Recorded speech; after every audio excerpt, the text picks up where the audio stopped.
Good day, everybody. Hello. Welcome, everybody. Welcome to episode 77 of the Drew Pavlu Show. We're getting very close to 100 days. Today, very important. We're going to be discussing a crucial event that has shocked the world. Actually, it's my clash with Will Stancil. We're going to be covering that in the stream today. We had a good back and forth. There was a big clash between me and Stancil. So we'll be discussing that today. If you can give me a second to share the link to Discord, I would appreciate it. How is everybody going? I hope everybody is having a good day today. Much live on YouTube.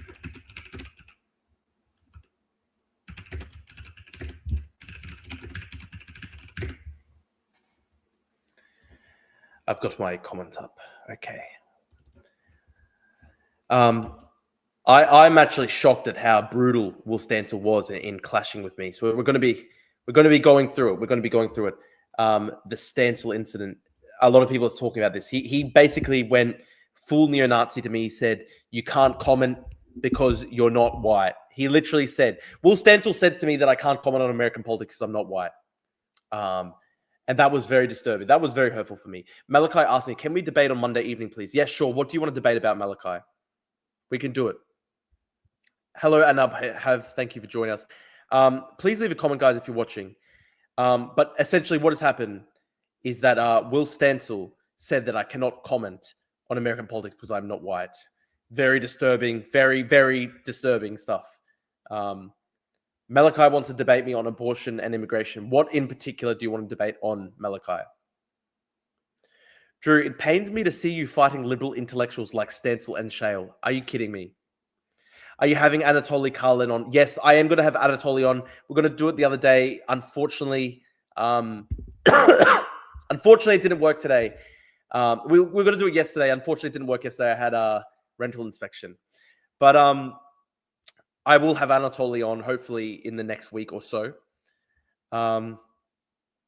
If you're watching on YouTube, leave a like, please. Leave a like. It helps us reach more people. Very important. Drew, thoughts on Maloney? She seems pretty good on foreign policy. Yeah, Maloney's like, okay, she's good on Ukraine. I'm happy that she's good on Ukraine. Got no problems with Maloney. Yeah.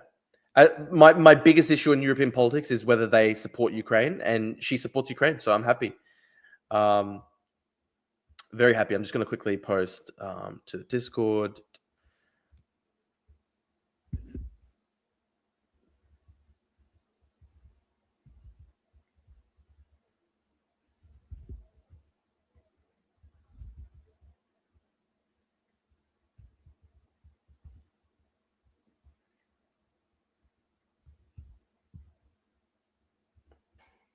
How disturbing. Extremely disturbing that Will Stancil attacked.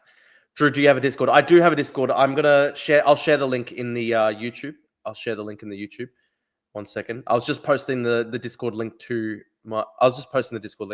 So I will send that to everybody. Okay.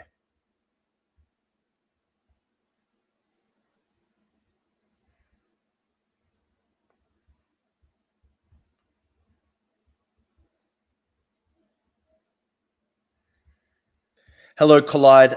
1 second, guys. I'm gonna post up the YouTube link. The Discord link. I'll share the link on Discord. Hello, Collide. 1 second, guys. Hang on. Where is this?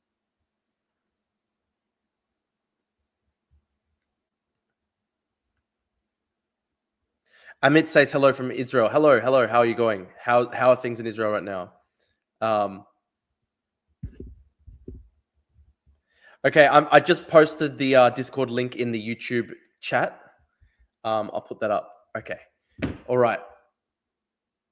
I've posted the Discord link. How is everyone going? We're going to be covering the vicious Will Stancil attack. He essentially said, "Drew, you're not Aryan. You're not white enough to comment on American politics." And what could I do then? He went full Aryan Nazi against me. He said, "You're not an Aryan. You're not from Northwest Europe like me." That's what Will Stancil said. He said, "You're from the Levant. You're from Cyprus. You cannot comment. It's disgusting." Yes, Stancil actually tried to argue Levantine Greek Cypriots aren't allowed in his pure Aryan ethno-state. Madness. It was actually crazy. It was actually madness stuff, guys. It was madness. Did you look at the Hebron sheiks creating their own nation? That was interesting. I'll need to read into that more. Mr. Colombo says, people like Stancil are not liberals. Many American liberals are actually social democrats at best. Americans have bastardized the terminology. Well, Stancil's not a liberal. He's a leftist. He's a straight up leftist.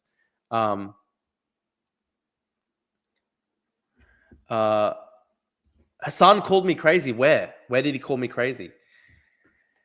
Where did that happen? George Alexander says, I'm posting a video now about it. Okay, please direct me to this. I'll watch it on the stream. Very disturbing that Hassan Piker is attacking me once again when I haven't even. I'm just minding my own business. I'm just a humble bloke who doesn't even say anything. On his stream. What did he say on his stream? Matthew says, hello, Matthew. How you go? Did you see Trump become a bit more pro-Ukraine? We'll see. George said he'll give me timestamps. Thank you for this. Thank you. It's great that somebody has been watching Hassan's stream and can alert me to what this evil man said about me. Have you graduated UQ yet? I'm actually on track to graduate in 6 months' time. I've got 2 courses left. I just completed 2 courses. I've got 2 courses left on my Bachelor of Arts degree, and then I'll go back to my law degree. So I've got 2 courses left. I'm actually going to graduate at the end of this year, at about November, hopefully. Greetings, Drew. Hello, Easy Money. I'm sorry that some retard in my Discord server banned you. I added you back just then. I literally don't understand why someone was so retarded to remove you.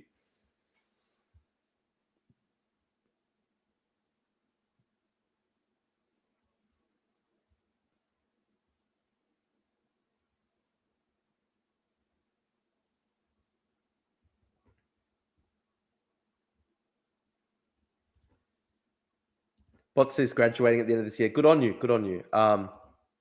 Thank you for advocating for me, Drew. Hang on. Okay, I got to try find where this guy sent me the link. Okay, one second. But that was not made for this. Okay,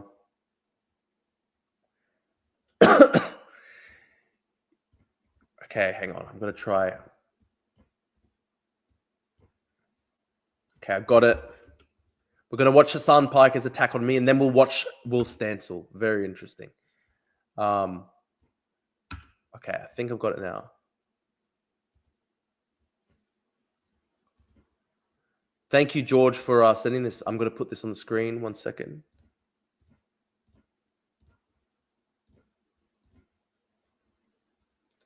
So I think you said 7:15. Okay. Ironically, the point of contention here is that like I don't know. I don't really understand it as well, to be honest. Guys that made a video celebrating Hanukkah. I'm not, guys. Normally, so it's just Hassan going, oh, how dare anybody say anything is anti-Semitic? Yeah, fuck you, Hassan. Fuck you, Hassan. Little tuned in. I'm a little better tuned in to like the mind of our, and I can kind of comprehend like what the argument is. Wait, it's coming. Why is Drew Pavlov getting so much playtime here? Yeah, get fucking owned, Hassan. Why is Drew getting so much playtime? I'm coming for your fucking position, Hassan. Watch out. Like this just goes through Zoran Mamdani's shit, and then it makes its way to Fox News. What is going? I'm fucking powerful. I just fucking read through Zoran's tweets. I post them up. It goes to the fucking world. Sorry about that, Hassan. What's going on here? I don't know. Getting them to do it is an existing YouTube comedy account with 1 million subscribers. Zoran celebrated Hanukkah by getting an Indian comedy trio to dress up as Jews in a spinach dreidel. Literal blackface minstrel show. It is a blackface minstrel show. Mascot literally is that. It literally is that. Shit ever. Getting them to do it is an existing YouTube comedy account with 1 million subscribers from 2012. Let me tell you why Hassan's mad. And they have a holiday series for Christmas and Kwanzaa. Is literally just them dancing with Punjabi music, but foreign language must be so hateful, right? They're just trying to make up shit at this point during dancing with foreign music, so it must be scary. Also, dressed like Jews, they're sick. They don't cut their hair. They look like that. But the got them to make it is still hilarious. Wait, so this is just it, huh? Like this unironically is just because they're brown. Holy fuck. Fuck you, Hassan. Literally fuck you. You literally support the Houthis. You support Hamas. Oh, just because they're brown. Dude, they were literally doing a minstrel show making fun of Judaism. Fuck you. I know who Just Rain is, chatters. I know. He's the GOAT. I'm saying I couldn't even comprehend why this was considered somehow anti-Semitic. Like, this is a bridge too far for me. Oh, don't worry, guys. Hassan Piker has declared it not to be anti-Semitic. Therefore, it's fine. Hassan Piker, the guy who hangs out with people who celebrate the Washington, D.C. execution. He hangs out with Bad Empanada, says that every single Jew should be killed in Israel. His friend Bad Empanada says that every single Jew in Israel should be killed. And Hassan Piker's like, listen, guys, I haven't seen anything that's anti-Semitic here. Yeah, fuck you. For me, I'd love to debate Hassan. I would do it in a heartbeat. I'd debate Hassan in a heartbeat, but he would never do it because he's fucking scared. He would never let me debate him in a million years because he's fucking scared. Normally, I'm pretty tapped in to the mind of but I didn't understand what the offensive act here was. Like, I didn't get it. It's like if a Chinese comedy trio or a comedy troupe in Mandarin sung like Happy Hanukkah or sung a song about like Christmas, and then people were like, this is the most thing I've ever seen. This is like anti-Semitic. The offensive being Arab. They're not even Arab. They're Indian. They're Sikh Indians. They're not Muslim. I mean, it's just like these guys, Drew Pavlov, Eyal Yakubi, all these like people. Drew Pavlov. Say my name right, you fucking cunt. It's Pavlu. It's Pavlu. Isn't it so ironic? Like, you know, the Zoran thing, the famous Zoran thing. Say my name right. It's Mamdani, Mamdani. And then Hassan can't even say my name. People, they're so stupid and so racist. You hear that? He's calling me stupid and racist. You know what it is? I'll literally tell you what it is. Hassan Piker is mad that I'm not his dhimmi. He wants to go back in time to the Ottoman Empire when the Greek Cypriots were under Turkish occupation, when the Greek Cypriots had to pay the jizya tax. Hassan Piker is angry that I'm not a dhimmi. He's angry that I'm not literally his Jim Crow inferior within the Turkish Empire. That's what it was. The Greeks were living under a Jim Crow style system in the Ottoman Empire, which Hassan Piker supports. He loves the Ottoman Empire. He makes all these jokes about it. He even joked on stream about turning my future son into Janissary. The Janissaries were basically Greek children who were torn from their families and in many cases tortured and castrated and made into a personal slave force for the Caliph. And Hassan Piker is angry that I'm not his dhimmi. Hassan Piker is angry that I'm not his personal Jim Crow bitch in Cyprus. That's what Hassan Piker is mad about. He wants to go back 200 years when the Greeks in Cyprus lived equivalent to how African Americans lived under Jim Crow, lived under apartheid in America during the worst days of American history. That's what Hassan Piker wants for Drew Pavlov and the other Greeks. He wants to go back to the days of the Ottoman Empire. And he's mad that I won't accept dimitude. He's mad that I won't accept slavery. Fuck you, Hassan.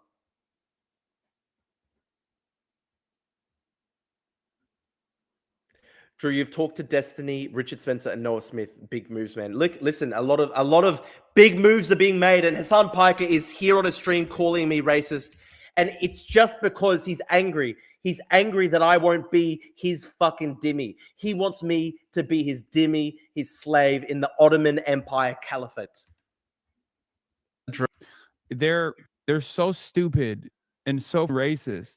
You hear that, Drew? You're stupid and racist, apparently, according to Hassan. And you expect them to just like kind of go away because people will like recognize they're stupid and racist after the 700th time that they're outed as being stupid and racist. Oh, wow. Hassan has outed me as a racist guy. Literally the guy who sings Hezbollah songs on his stream has refused to say that you can't kill Israeli babies. This is Hassan Piker. He literally cavorts and cavoodles with people like Bad Empanada, who literally cheered on like massacres of Jews, the worst massacres of Jews since the Holocaust. And Hassan Piker sits there and he's just lording it up like he's some kind of neo-Ottoman caliph.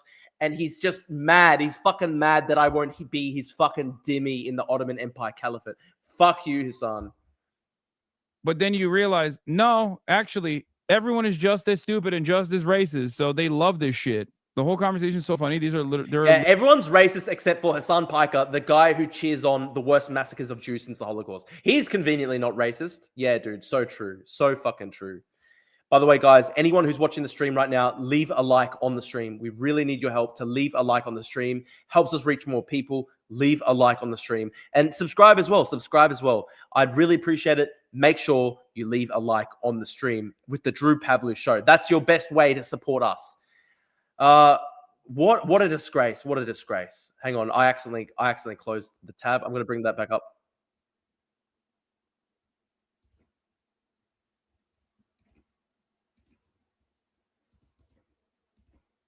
Their hair, they look like that, but the got them to make it is still hilarious. Wait, so this is just it, huh? Like this unironically is just because they're brown. I know who Just Rain is, chatters. I know. He's the GOAT. I'm saying I couldn't even comprehend why this was considered somehow anti-Semitic. Like this is a bridge too far for me. Normally I'm pretty tapped in to the mind of but I didn't understand what the offensive act here was. Like I didn't get it. It's like if a Chinese comedy trio or a comedy troupe in Mandarin sung like Happy Hanukkah or sung a song about like Christmas. And then people were like, this is the most thing I've ever seen. This is like anti-Semitic. The offensive being Arab. They're not even Arab. They're Indian. They're Sikh Indians. They're not Muslim. I mean, it's just like these guys, Drew Pavlov, Eyal Yakubi, all these like people, they're so stupid and so racist. You hear that, Drew? You're stupid and racist, apparently, according to Hassan. And you expect them to just like kind of go away because people will like recognize they're stupid and racist after the 700th time that they're outed as being stupid and racist. But then you realize, no, actually, everyone is just as stupid and just as racist. So they love this shit. The whole conversation is so funny. There are literally videos of people making Hanukkah raps, and we don't hear a peep out of those people. It's not mocking the Jewish faith. It's pure racism, unironically anti-Semitism for basically saying the Jews can only be white. Yeah. 31,000 likes. Resurfaced video of Zohran Mamdani shows the New York City mayoral candidate mocking Jews during Hanukkah. I'm sorry, dude, but if there was any sort of like institutional protection against Islamophobia, these people would be getting called out right now, not the other way around. Oh no, not Islamophobia. Yeah, dude. Okay, it goes back to the thing that I said over and over again, which many people in my former co-hosts' community got mad at me for, which is objectively the truth. While anti-Semitism and Islamophobia are unacceptable bigotries, anti-Semitism has no institutional permission, whereas Islamophobia... Oh, yeah. Anti-Semitism has no institutional permission, says the guy who plays Hezbollah songs on his stream. Fuck you, Hassan. Yeah, has all institutional permission. There is no punishments for being Islamophobic. You can be as openly Islamophobic as you want to be. That's all that... Like, you can just do what you want. This is only offensive if you're literally just super racist. It's true.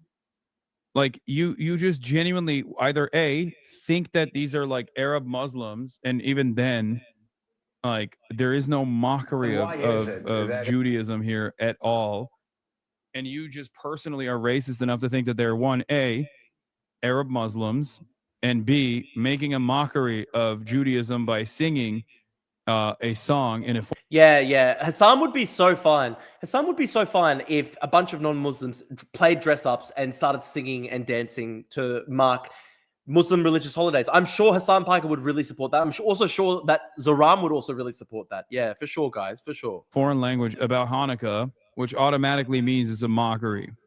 And why is it that in the Democratic Party, the three most compelling figures, the mayoral candidate, Bernie Sanders, and AOC, the three most compelling figures since the election, have been for no motion arguments, not actually cutting across. Why are they unpopular? I mean, at a certain point, you have to realize that maybe it is the policies that make these people popular. It is the fact that they can earnestly communicate these changes that they want to implement that are actually popular. Fuck, I don't know. So tiresome. So fucking tiresome. Fucking insane, racist, communist scum. All right, let's get to my Will Stancil clash. This is very important. This was a good tweet.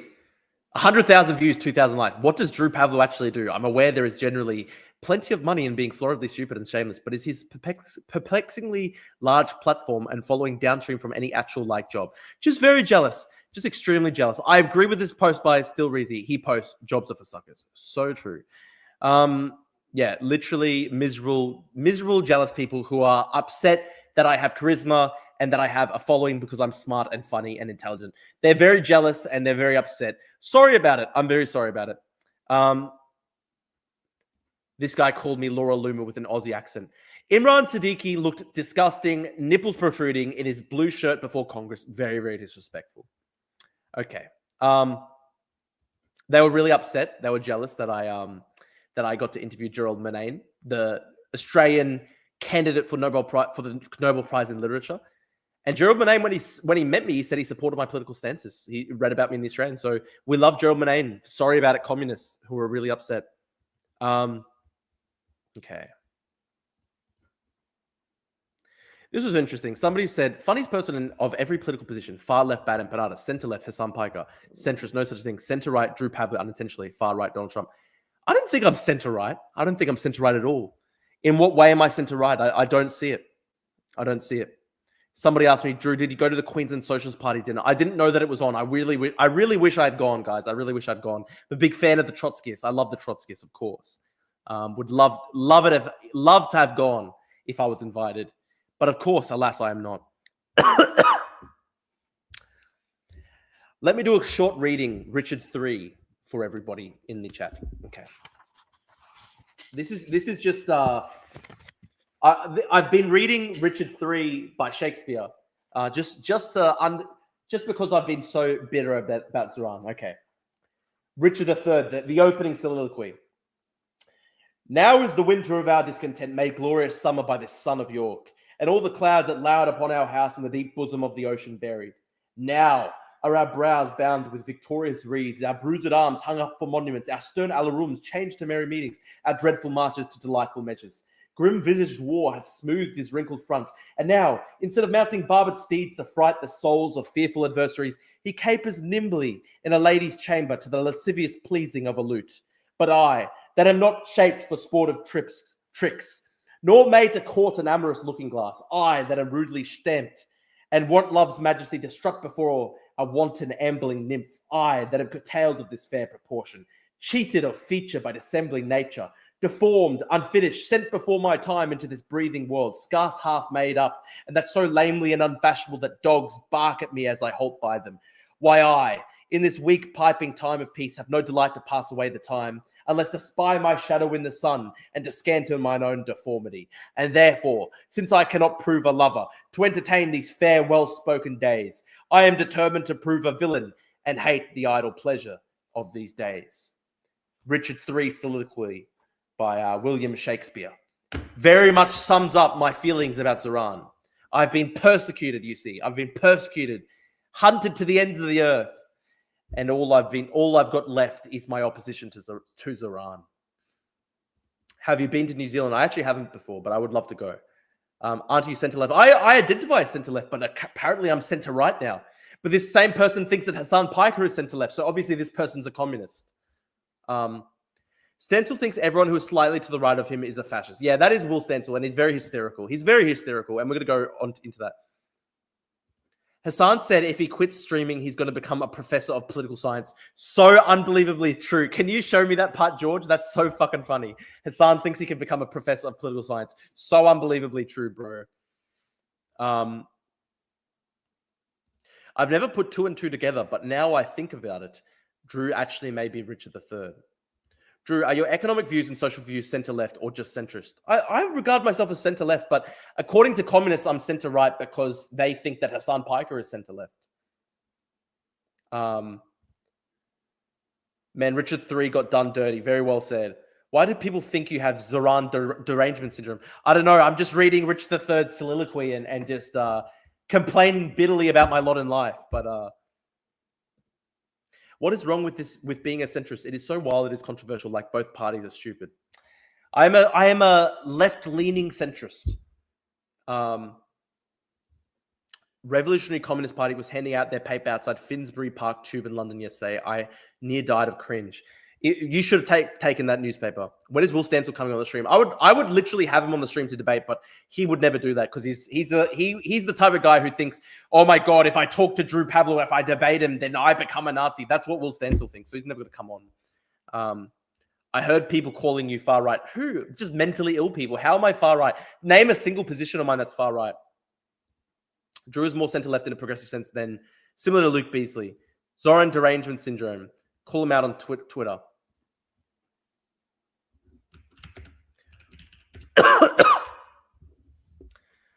Okay, hang on. I got to find the part where Hassan says that he wants to be a professor. That's so fucking funny. Let me find that. We'll find that and then we'll go back to it. Okay. 38 minutes in. Okay. How am I far right? That's so unbelievably bullshit. Seriously. Okay.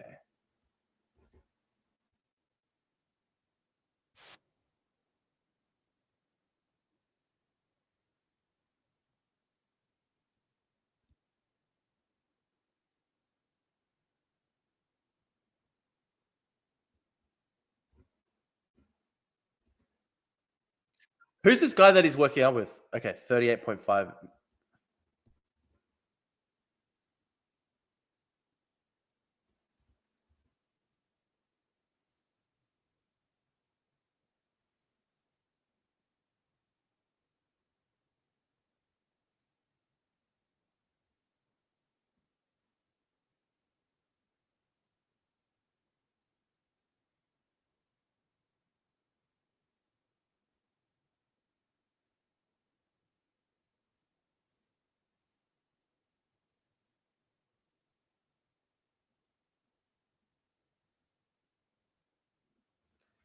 Wait, someone's saying we can't hear it. What's the problem? Hang on.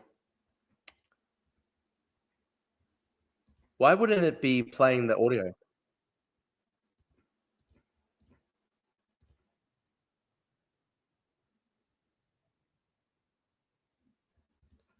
Who even is this guy? Mike Israel.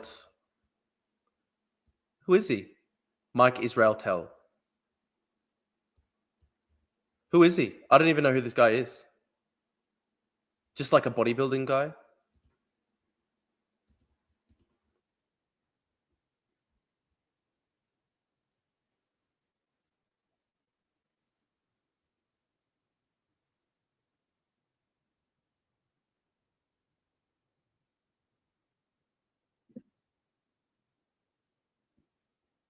Super famous PhD bodybuilding guy. All right.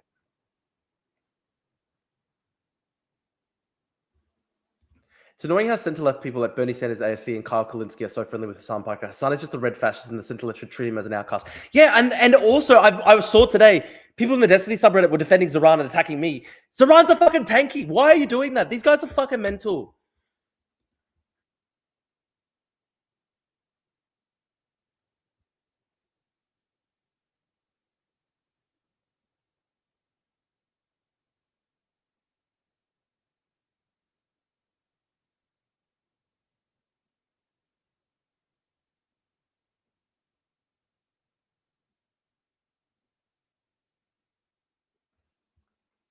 Are you being treated as an outcast by the left? Yes. We can't hear. Damn it! Why is it not working? Hang on. Let me know if it works now. Hang on. Really fucking annoyed. Like that was my one thing that I was thinking. I was like, maybe I'll just go back, get a PhD, you know. Is it working now? The audio? And teach probably something political science related as my undergrad. Sure. You know, you got a PhD, don't you? In what? Exercise? In sports science? Yeah. Dr. Mike, tell everybody where can people find you? YouTube, RP Strength, and That is actually really fucking funny that Hassan thinks that he can become a professor. That's actually very funny, to be honest. Okay, hang on. Where is? Gotta get. I challenge. Okay, I'm going to put this on Twitter. I'm going to say I challenge Will Stancil to debate me.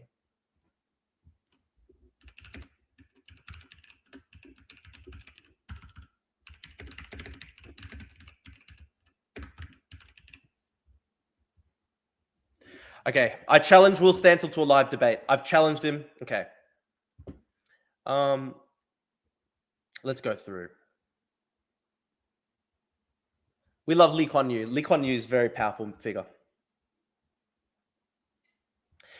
Trump should also pardon Aaron Patterson.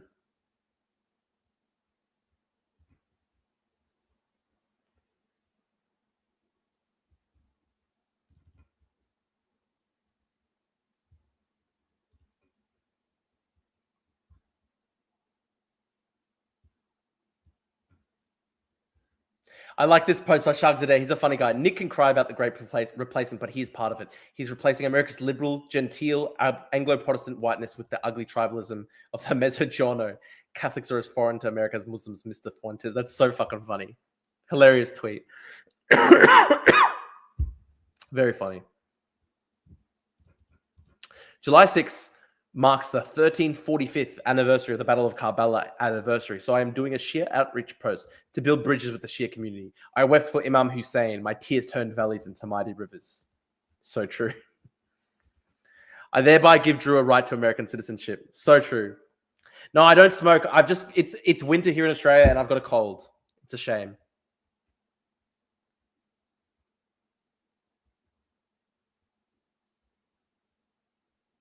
Oh yeah, Zoran was very concerned that the Boston Marathon bomber was not told about his right to remain silent. Oh no, not his right to remain silent.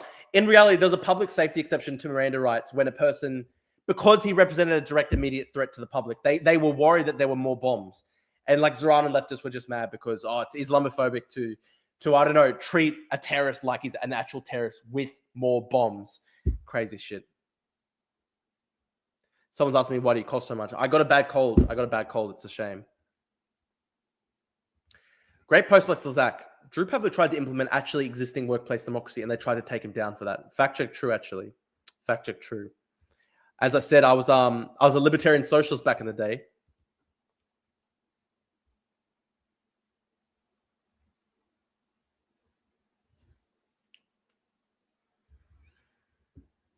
Okay, let's get to my Will Stancil.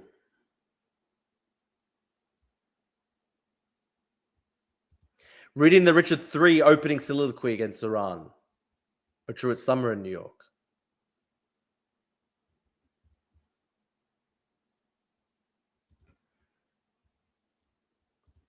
Why do you hate Drew now? Max is a LaRoucheite dude. He was literally a candidate for the LaRoucheite party in Australia. I know him in real life. He lives in Brisbane like me. I've met him many times. He literally was a candidate for the LaRoucheite crazy party. So that's why he obviously is against me. Coming from Singapore, yes, Lee Kuan Yew was powerful. His early days in the 60s and 70s, he really went for the communist and extreme left. You've got to go against them. You've got to go against them very hard. I think Lee Kuan Yew smashed them and it was a good thing. This is pretty funny. Me and this guy having an attacking each other. Kind of roughly looks similar. This one was awesome. Arab American academic declares she hates the University of Chicago and despises it as a colonial institution, but it's where we can get power. Great stuff. Okay. So this is, I woke up this morning and that's when I saw the big Will Stancil post attacking me. Imagine calling yourself a liberal and being more Islamophobic than George W. Bush. 174,000 views, 4,000 likes. This was the best tweet ever. 9/11 was conducted by a bunch of militants from abroad who had organized a military campaign against the US, not by Muslims and most certainly not by American Muslims, whose only involvement in the attacks was to be killed in them. And everyone's like, militant, like, he's just pretending. It's amazing.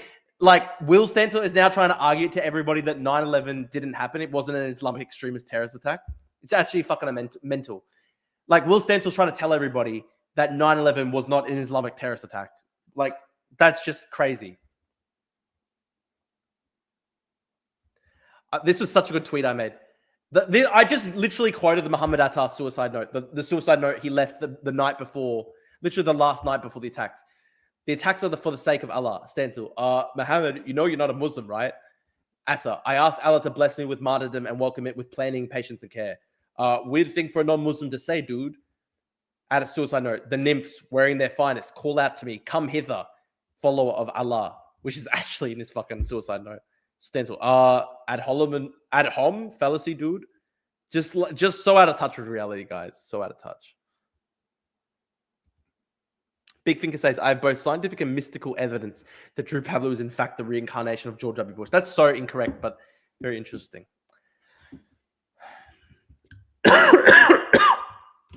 I unfortunately agree Will Stancil is retarded. Does Stancil think 9/11 was an inside job and that's why he's so adamant that it wasn't a terrorist attack by Islamic extremists? Who knows? Maybe that's the case. Maybe he thinks the Yahudi did it. Maybe he thinks the Jews did it. Maybe Stancil's going full 9/11 truther. George W. Bush did make clear he distinguished between regular, everyday American Muslims from Al-Qaeda militants. Of course, and I do the same thing. All I was saying is that it was an Islamic extremist terrorist attack. And Will Stancil trying to say that, no, it was not a terrorist attack. He's literally just trying to say it just literally came out of nowhere. Someone's saying you could have tuberculosis. I've got a fucking cold. Fuck off, man. Guys, I've got 8 likes. 8 likes on the stream. If you're watching the stream, leave a like. It helps us reach more people. It's really important.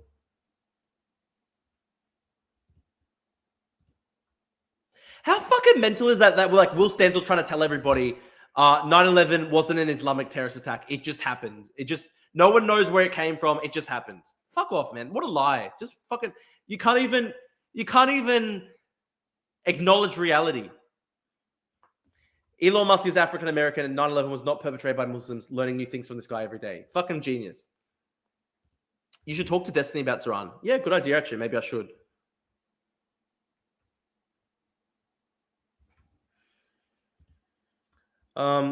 So I just said to Will, sorry, Will, I don't have a degree in black people like you. I clearly don't understand the intricacies of race science and race theory. Like, yeah, it just literally regurgitates woke stupidity from 2015. Everyone's already sick of it. It's already done. Like, just a joke. Osama bin Laden, I carried out the 9/11 attacks in the name of Islam. Al-Qaeda, we agree. Stancil, I don't. Isn't there somebody you forgot to ask? Literally Stancil moment.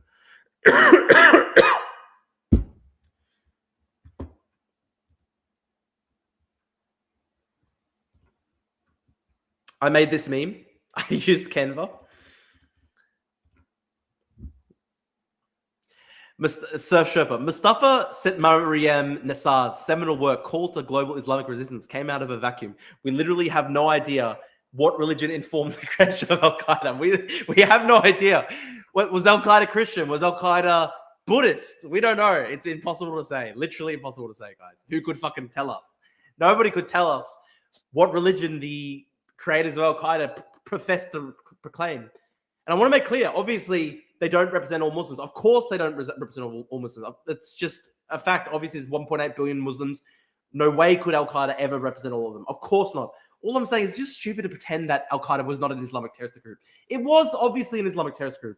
It was Islamic extremism. The problem is that these guys won't even acknowledge that Islamic extremism exists. That's what's so annoying about all this. I fully agree that Al-Qaeda does not represent like all of Muslims. Of course.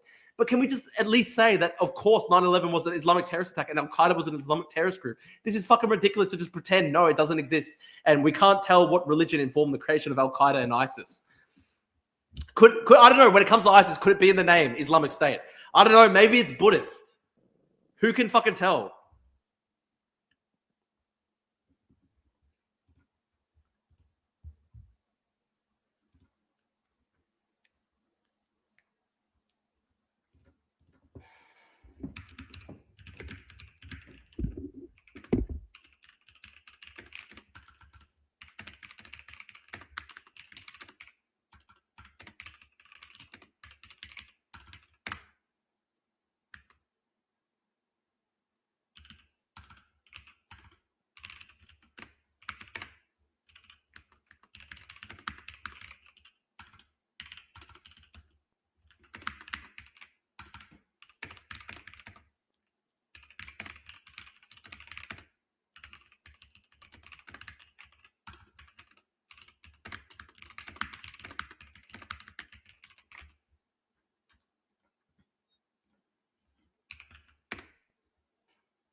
Yeah, the I in ISIS probably stands for ice cream. We can't be sure if they were or are really Islamic. True, we actually have no idea.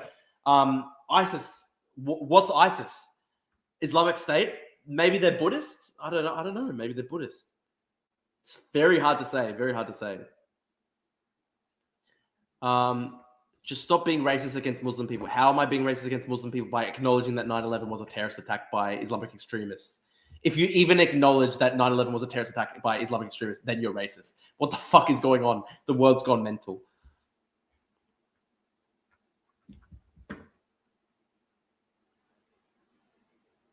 One day I hope to be as woke as Stancil. So true. Me too. I love Will Stancil trying to tell everybody that 9/11 was not an Islamic terrorist attack. That's literally probably the height of fucking genius. The height of fucking genius and hilarity is trying to tell everybody 9/11 was not informed by Islamic extremism. Osama bin Laden was not an Islamic extremist.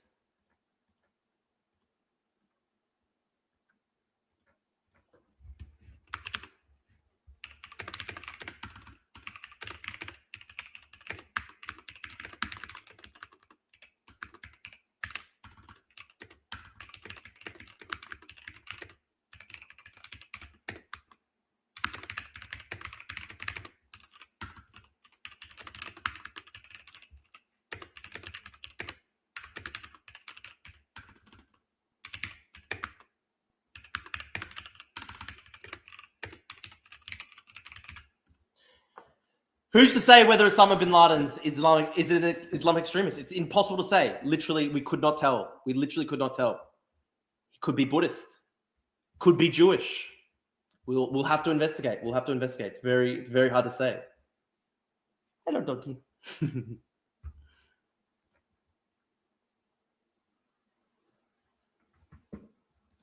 Isis was an Egyptian goddess, so there is a case to be made they are Egyptian mythology fundamentalists trying to cast curse of Ra on women for learning to read. Yeah, that's true. I've heard that actually. ISIS followed Confucianism. That's true. I think they were Taoists. I think Al Qaeda were Taoists.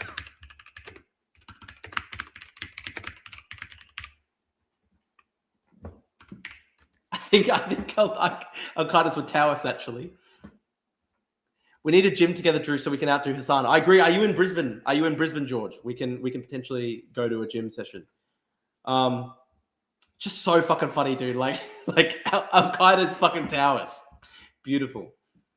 And then, so this was how it kicked off. So I went to Canva. Sheikh Wilsaim bin Stancil, doctorate in Islamic studies from Cairo's Al-Ansar University. That's their version of the Vatican, you see. Issuing a fatwa against Al-Qaeda and bin Laden for not representing true Islam. And then you've just got bin Laden. I carried out 9/11 for Islam. Al-Qaeda, we agree. Stancil, I don't. Isn't there somebody you forgot to ask? And then I just clarified myself. My point is not that Al-Qaeda and bin Laden represent true Islam or Muslims everywhere. Clearly, they don't. I'm just mocking completely discredited Will Stancil 2015 era milquetoast liberalism, whereby every single time there's an Islamic terrorist attack, you have to pretend it wasn't an Islamic terrorist attack.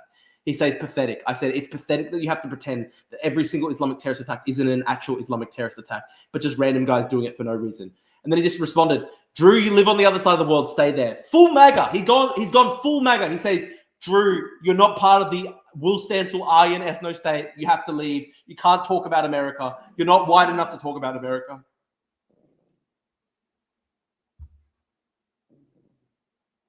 It's so funny. He could never say that to another person ever in a million years. It could be an Indian guy who disagrees with him. It could be an African guy who disagrees with him. He will never say, you live on the other side of the world, stay there. Never in a billion years. Very funny. Very funny.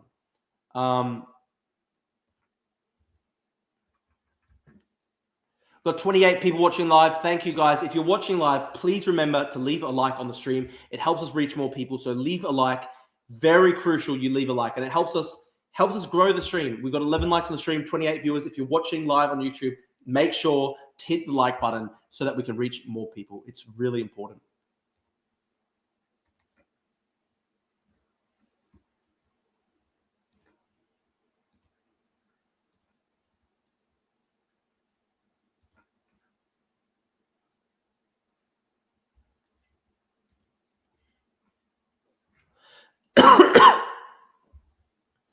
All these nationalists simping for Will Stancil are so lame. Yeah, there are all these retarded comments. So many retarded comments going like, yeah, you're awesome, Will. Fuck that guy. He's Turkish. Yeah, dude, you're so based in red pill for siding with a guy who doesn't even believe that America should exist as a country.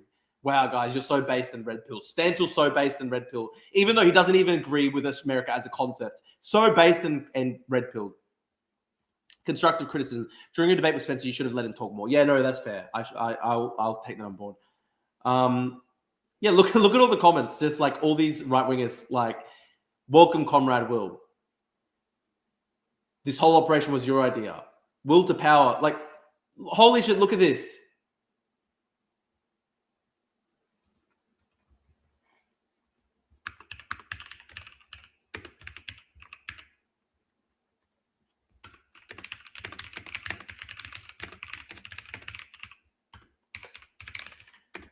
He's cultivated a Nazi audience. Well done, Stancil. This is the audience you've cultivated. Sickening. It's just sickening.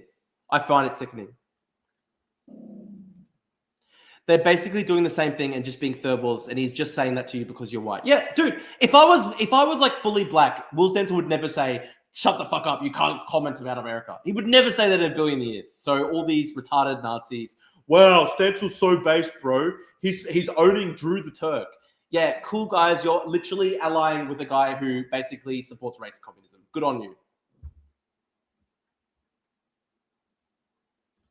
Oh, wait. Oh, hang on. Thank you, chat, for working seeing that.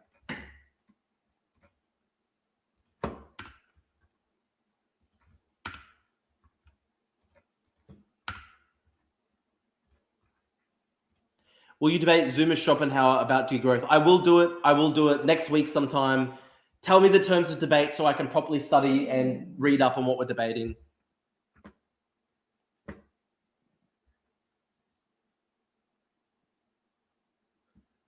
Okay, hang on. Where were we?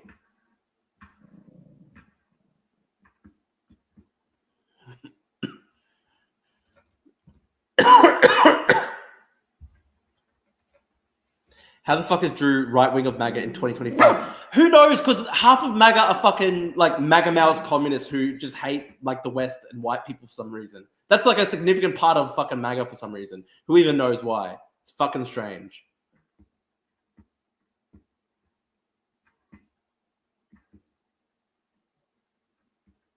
So where were we? Yeah, Will Stancil believes in open borders, infinity migration, but thinks Greek Australians are so culturally incompatible with America they can't even talk to Americans online. Yeah, just pure ideology. Drew, what are your thoughts on Julius Evola? He's an idiot. Like, I think he's stupid. I've got 2 of his books. I mean, I've read part of it. I've known about Evola for like 10 years. I think Evola's cringe. This is a great comment by Surf Sherpa. Everybody's a Latin American except those who are white, speak English, and are from Western countries. Yeah, like that's the Will Stancil idea. Anybody in the entire world can become an American tomorrow if they smuggle themselves across the border. Unless you're white and speak English and you're from a Western country. Then you can't be part of the American project.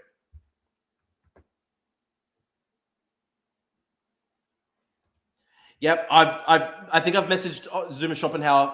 I will message him back. We'll organize it sometime next week. I'll have to properly study up on it because, listen, I'm not necessarily a policy wonk, but I'll try and prepare for this one. We will do it. We will do it.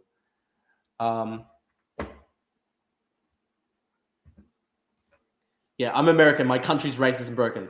I'm a Greek Australian. I like talking about American politics online because I like America. I think it's a cool country. You're not American. Fuck off. That's Will Stancil for you.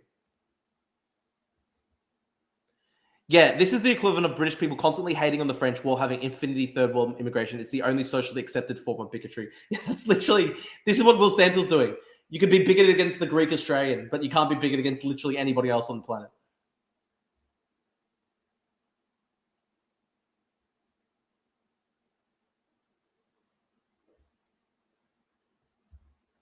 Did the Bulwark pay you for the interview or did you pay them? I didn't get paid for the interview with the Bulwark. Do people get paid? I mean, I'd love to be paid, but I was very lucky that they reached out to me. I was really happy to do it. It was really cool. It's a shame because Cameron Kasky, now that I know Cameron Kasky is like a full-blown hardcore socialist, and obviously I strongly disagree with that. So I've had to bite my tongue quite a few times not to attack Cameron Kasky on Twitter.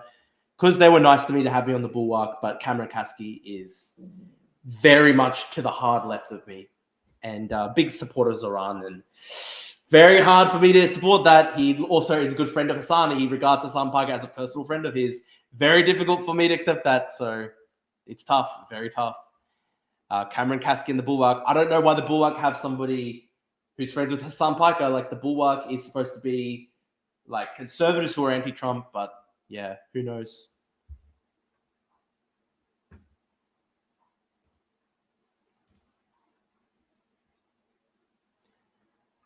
Will Stancil has now brainwashed himself into thinking 9/11 was a natural disaster that had nothing to do with Islamic extremism at all. Just a bunch of random guys flying jetliners into buildings for no reason at all, apparently.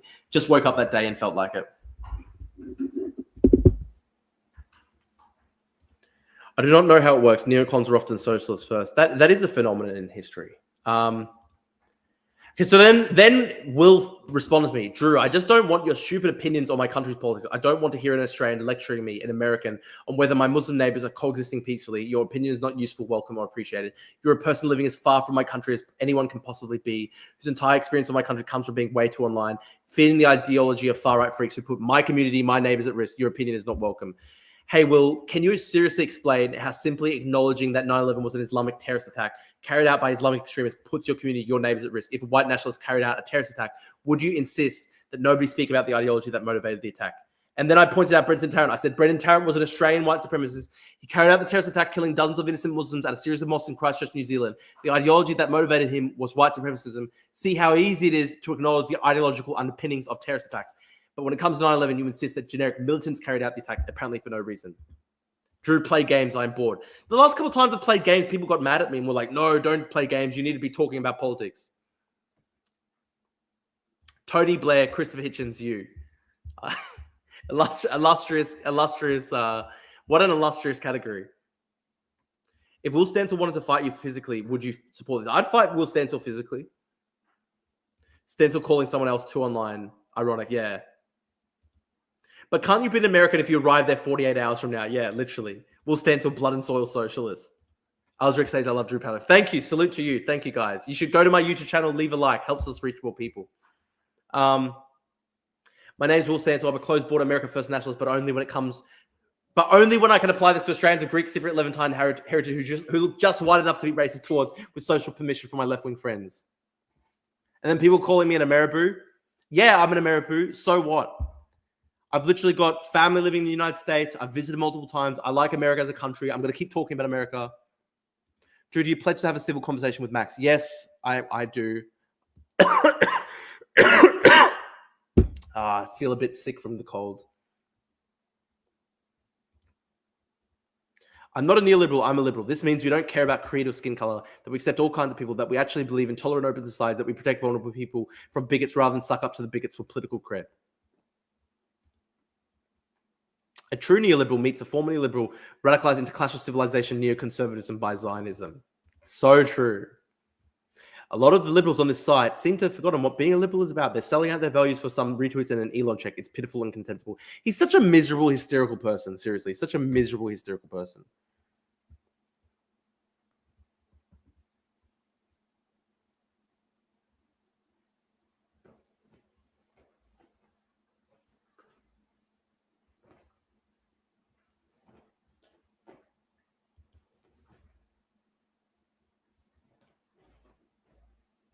Then he went to Blue Sky to sook about me some more. He went to Blue Sky to just go even further.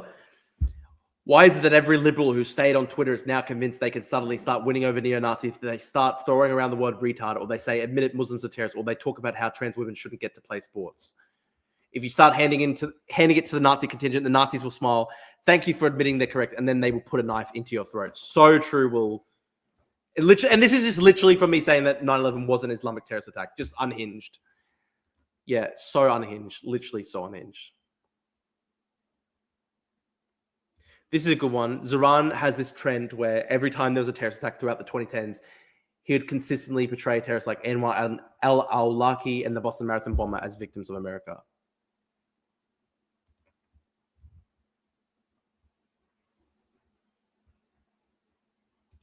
I was a big supporter of late 2023, early 2024 Will Stancil when Tankies constantly bashed him. I think he responded to this by moving to the left to defend his left flank. This is what I did back in 2020 when I was a liberal being attacked by Tankies. It never works. Yeah.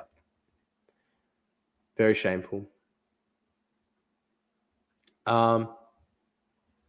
Nick Shadek, you consider any Muslim who is even mildly critical of American hegemony to be 9/11 style Islamist, but your threshold for calling someone a dangerous white nationalist is extremely high. The reason for this is that you're a racist. So true, bro. So unbelievably true.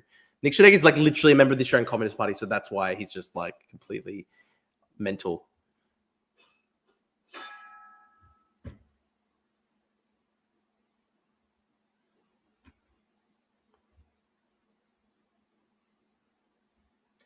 Max, I've said we'll do the debate. We'll do a proper debate in person.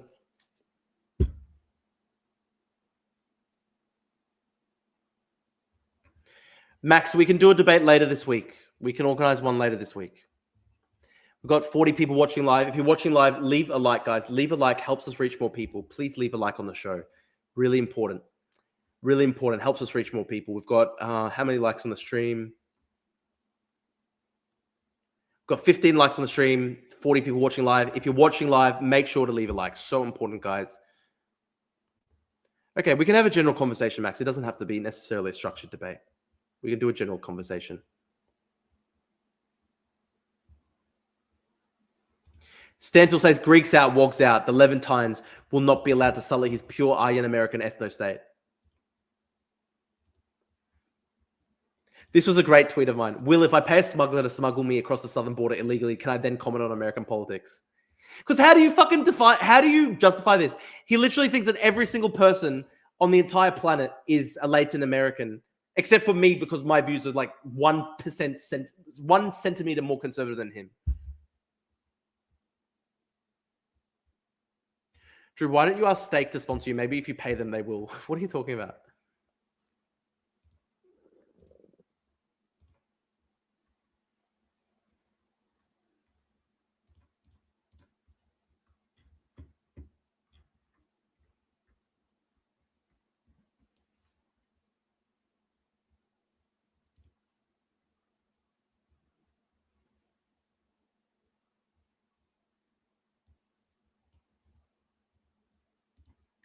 Drew has center-left economic views and right-of-center social views. Yeah, I think that's probably an accurate way to characterize my views. I'm a bit more socially conservative, but my views on economics are still pretty much center-left.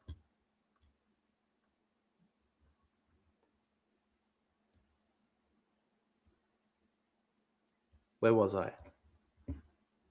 Your views on Muslims are far-right. Tell me how my views on Muslims are far-right. You literally just invented that. That's bullshit.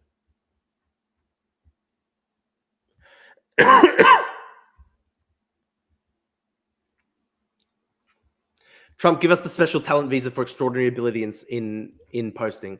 So important. Drew, put up a video about Trump's alligator Alcatraz in Florida, and what are your views on it? I think it's bad. I think it's bad to have prisons with alligators around them, and like, I don't know, like it's very much unhinged. I think there should be deportations of people who are criminals and stuff like that, but I don't know why they have to make everything so sadistic to have crocodile prisons, alligator prisons, moats surrounded by sharks with like fucking electrified water. It's just unhinged. The grifter who made Islamophobic China his whole claim to fame, and now every liberal thinks he's a racist Islamophobe. Has anyone ever crashed out harder than Shroop? Fuck off, cunt.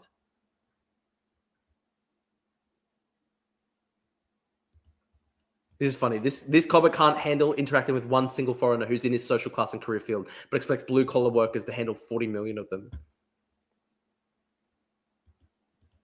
So you're saying that he's a foreigner with a different creed, so you don't want him in your community. Interesting. Is it interesting, isn't it? The one time Stancil's ever fucking declared like nationalist exclusionary views is against Drew Pavlu.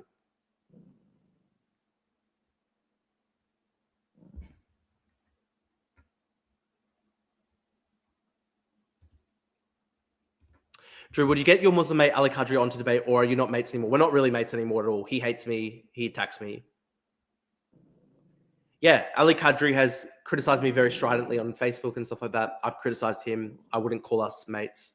I'd debate him. I'd debate him respectfully. I don't think he would want to debate, but we can do it.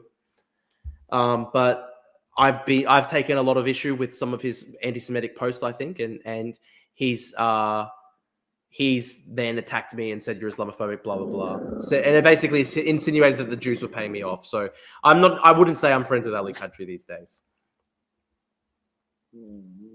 Crikey, mate. What does a young Aussie Greek lad have to do to get a special Talent 01 visa around here? I'd bloody kill for one, mate. Well, Mr. Pavlu, have you heard of a little someone called Will Stancil?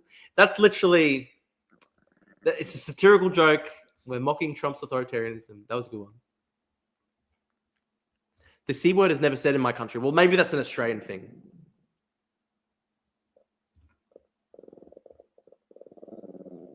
It is a mainstream Australian political belief, even in the Greens, that those here unlawfully be deported. Yet you think Trump doing same in the US is some sort of fascism.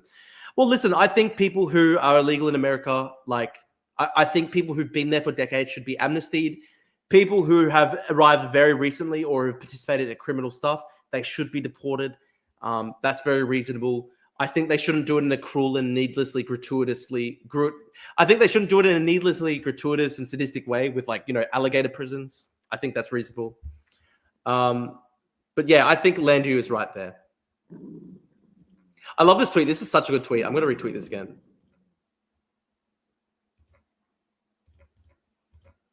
Mashallah, Will Stancil's back with peak 2016 dorky white people martyrdom. 9/11 was done by Muslims. Christchurch was done by white men. The fact that acknowledging the former sentence already sends the Will Stancil bubble into a racism accusation spiral speaks volumes. And the ease with which you guys are accusing other people of something as despicable as racism is quite frankly despicable in itself. And you condemn people of something so reprehensible with such certainty, confidence is breathtaking. 9/11 was done by Muslims. Breathe in. You will survive this sentence. So will American Muslims. Nobody is racist for saying this. You are not a better person for calling it racist. The therapy speak on your neighbors and peaceful coexistence does not give you better claim to these universally agreed upon concepts. We agree that is the desired outcome, but most normal people sniff out your offered protection as cheap and inauthentic, minorities included. You're not a protector. You are about as much of a martyr as the Muslims hijacking those planes for saying Muslims don't hijack those planes. Didn't hijack those planes. It's not 2016 anymore. People are sick of your performative bullshit. In the real world, adults can just acknowledge that 9/11 was done by Muslims and move on. And they were real Muslims. That's okay. Calm down. All further implications about compatibility of Islam and Western societies. It wasn't said. It wasn't implied. Your valiant fight against Islamophobic backlash. All that is just neurosis inside your head. That's so true. It's literally just neurosis inside the head. Again, it's really important to understand that you offer zero protection to American Muslims. It's inconsequential. Your uproar only exists to pat yourself on the back. And it's repulsive to electorates because even the average minority thinks you're ridiculous and dorky for this stuff. What a beautiful tweet. That is such a good tweet.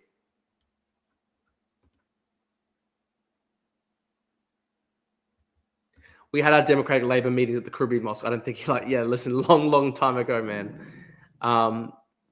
Drew, what's your screen time? Oh, it'd be pretty long. It'd be a lot. Max says, I'm not a LaRouche, by the way. I'm a guy with economically liberal and social conservative views that doesn't have a meaningful place in the modern Labour movement. Hey, creatures. Hey, the doggies bark at each other. Hey. Don't bark at each other.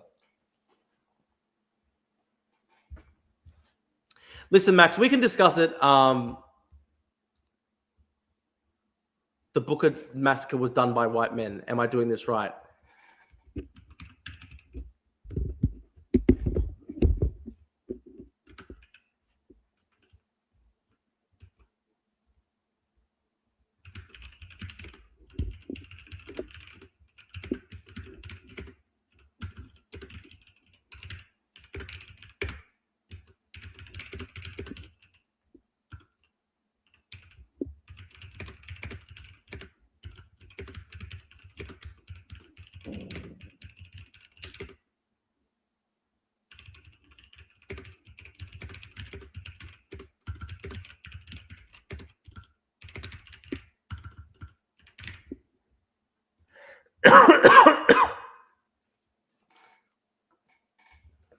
Trump's based vision, multiracial cordialism, third worlders, anti-liberal slopulism, hence why his supporters would rather side with an anti-white socialist than a first worldist. Great comment. Like the MAGA guys are like, fuck yeah. Here's Will Stancil, who is borderline a race communist. Yeah, let's side it with him against the evil Turk from Australia, Drew Pavlu. It's like, dude, I'm an English-speaking guy from Australia, and you're happy to side with, I don't know, like a guy who's like almost borderline a tanky. I don't know. Will Stancil, like, if you look at his takes, they're like kind of borderline tanky these days. And what you're like happy to side with these guys, and you think you're right-wing conservative based red pill guys for siding with fucking Will Stancil. What the fuck? Those dogs are the LaRoucheite Executive Committee squabbling over boiler room and bequest proceeds. So true. Drew, did you read Michelle Houellebecq's submission? I have read it. It's a really good book. And you know what? It's actually not an Islamophobic book. It's actually more a book that is simply basically saying that the West has no like core to it anymore. Essentially, the book is about how the West has lost its way and people have become essentially suicidal in the West. They don't even really want to defend their own culture and civilization anymore. It's actually not really about Islam if you read the book. Islam is kind of just used as a proxy to discuss the fact that people in France and Western civilization more broadly, like, don't even really think about, their own civilization anymore. Drew, I thought you were using Streamlabs. Yeah, but I'm using StreamYard right now in this call just because it's a bit easier. Streamlabs, I've been using Streamlabs to do the video games, but StreamYard otherwise I've been using.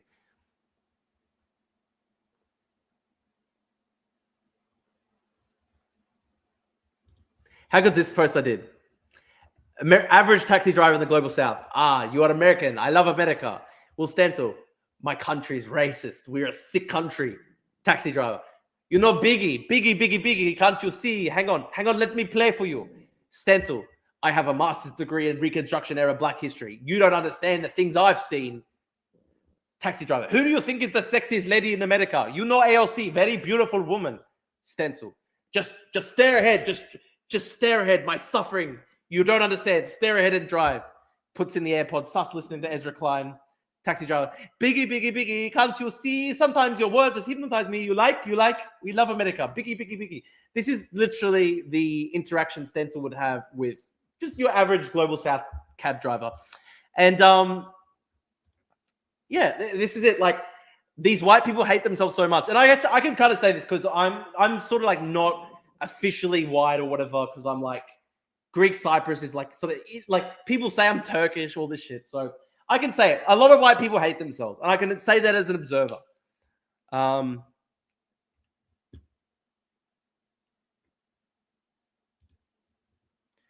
Yeah, those people aren't nationalists. They are soft cocks who got their feelings hurt by an Australian shit poster. They don't understand. They don't understand the Australian shit posters. Lenny, oh yes, they're shocking grifters. They run a boiler room in Coburg, bullying oldies into handing over their money to glorify the LaRouche vision. Total scam. Yep, I agree. Like, Max, I feel bad for you, man, because they made you put so much money into your own campaign, and like, they're fleecing you, man. They're literally fleecing you. Like, the LaRoucheites, they run everything like a business, and they fucking bleed people dry. They did that to their candidates for the Senate in New South Wales as well. Like the Chinese guy that they ran for the Senate, who previously had run for the Greens. They bleed these guys dry in terms of donations and stuff.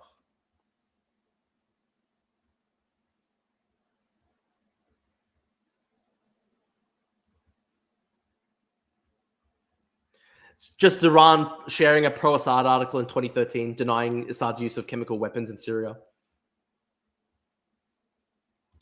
Will's stance on liberalism is so funny because his stance is come one, come all to every single non-American living outside of America. But he sees a white Australian with slightly less liberal politics than him, and he's like, not you.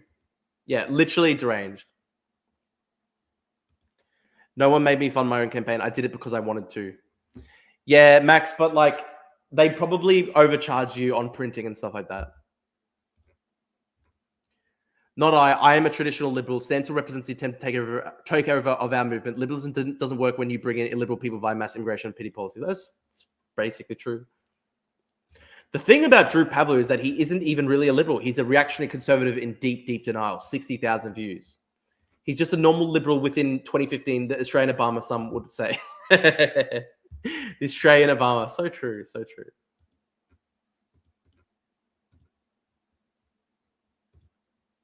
Yeah, this is the person who's fucking judging me. Libertarian Marxist. Fuck you. Libertarian Marxist is saying, Drew's not a real liberal. Fuck you.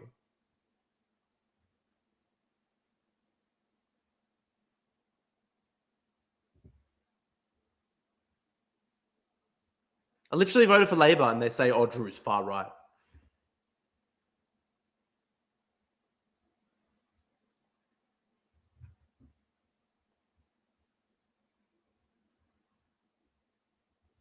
He took money from Simon Fenwick, one of Australia's largest far-right megadonors, who also contributed to blocking an initiative to get an Indigenous representative in Parliament and backing Australia's version of UKIP and Marine Le Pen. So hysterical. I got a one-time donation for like my political party, and I used the donation to campaign against a Liberal Party right-wing candidate. Just such a clown. These people are clowns. Drew looks like he's from Syria. Wilhelm Stancil knows a non-white when he sees one. Well done, Stancil. That's your movement, bro. Well done. This was so cool. Zoran published a college article telling white girls they were racist if they didn't like him. I said this, it's a genius move. It's honestly a genius move at the height of wokeness. He would have just cleaned up with women after this. Because none of them would have been able to reject him after that. They wouldn't have wanted to be perceived as racist. So I actually just said this. Zoran actually has this genius, innate Nietzschean will for power. It's actually very quasi-fascist. He just has this Nietzschean will for power where he just does whatever the fuck he wants. And you have to fucking respect it. You have to respect the fact that Zoran will literally say or do anything he wants anytime. And it's very Nietzschean. It's very Nietzschean. He constructs his own morality. Will Stancil. This is MAGA country, bitch. That's literally where he's at.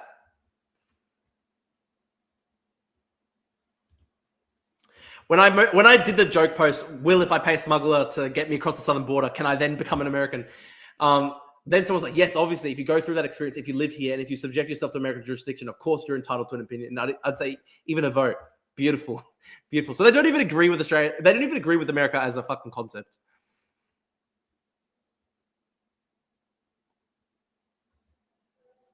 Remember when you were a libertarian socialist? Yeah, for like 6 months when I was 20.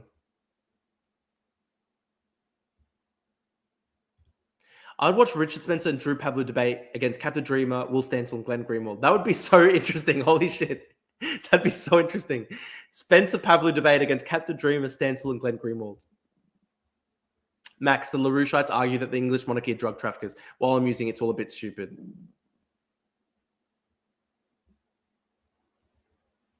The money goes into their research. Marcus Rubinstein is writing for them now. Oh my God. Marcus Rubinstein's a joke, dude. Marcus Rubinstein's a fucking mental case. They have an excellent New South Wales Senate candidate who is an associate professor in law at University of Wollongong, expert on competition policy. Marcus Rubinstein's like literally a fucking mental case. I don't know why you're saying to me, wow, they've got Marcus Rubinstein writing for them. Like, cool. So how much do they pay him to write for them?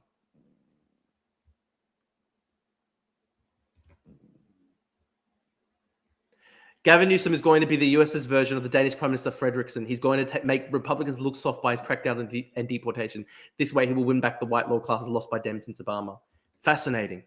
Frederiksen, you say? I'm going to look that up.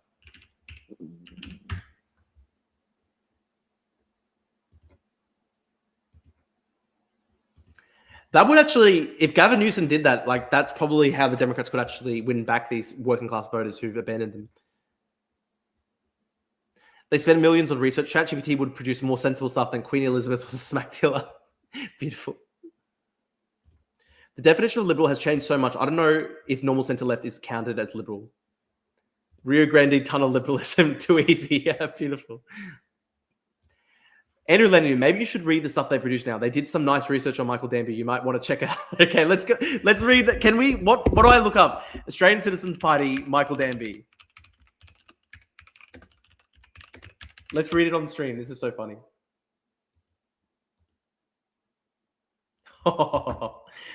Robert Barwick. Oh, the irony. Former Labor MP Michael Danby led the campaign for Australia's Magnitsky sanctions regime enacted by Parliament in 2021, but its application last week against the two most extreme members in the extremist Israeli government has thrown the revisionist Zionists into a violent rage. Danby is an extreme neoconservative, they say, who has relentlessly attacked the Australian Citizens Party for 30 years, including by writing and editing the ACP's deliberately twisted Wikipedia entry characterizing the party as conspiracy theorists and anti-Semitic. See, Wikipedia is a propaganda weapon against the ACP. Danby's vicious reaction to sanctions against Israelis is consistent with his history as a pro-war neoconservative and why he is an enemy of the ACP. Beautiful. So fucking funny. Newsom has proven he will do whatever it takes to win. On Twitter, he was just short of telling Republican governors that their black population committed far more crime. I don't think he said that, but liberals in the West need to produce big tent politics. They must be ready to give freebies like free buses and general medicine stores, while also being economically and socially liberal. Yeah, listen, I support free buses and all this stuff. Literally do it. I'm not like a fucking austerity neoliberal at all. I'm literally full-blown abundance. I believe in social welfare and stuff like that. So I'm very pragmatic on this stuff. Max, it was Danby successfully suing them that first led me to be aware of the cringe LaRouchite nutters. He cost them hundreds of thousands of dollars. Beautiful. I'm pretty sure I made Captain Dreamer change accounts because I sent him a troll DM and then he closed them and changed accounts soon after. It's very funny how I changed account. Danby has made a career of being a Zionist shill. Drew, read the rest. It's pretty comprehensive. So stupid, dude. In 94, Danby sued the ACP for defamation in a strategic move calculated to tie the party up in an expensive court proceeding and drain it of resources. Based? Good on you, Danby. Defamation suit opened Danby up to legal process discovery, however, which revealed his very close links to the US intelligence community. So fucking... These guys are mental, providing crucial insights into the driving motivation for Danby's political career. In 2003, Danby unsuccessfully lobbied for the Australian Labor Party to support the invasion of Iraq. On a lie. He further showed his extreme neoconservative colours by joining the International Advisory Board of the UK's neocon think tank, the Henry Jackson Society. The CIA cutout. This is just unhinged shit. This is literally unhinged.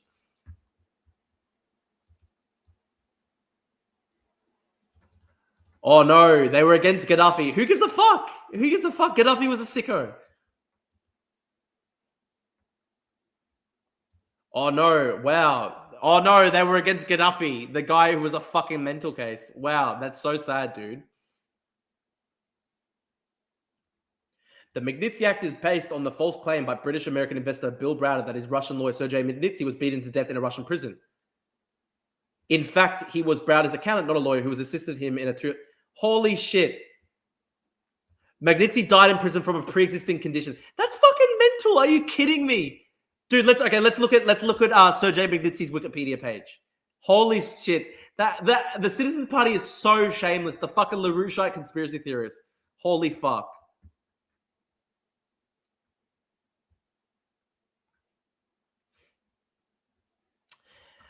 Okay, Magnitsky was arrested and imprisoned and he developed gallstones, pancreatitis, and cholecystitis. They gave him no medical treatment. Surgery was ordered and due, never performed. Detention center refused to give him any treatment at all.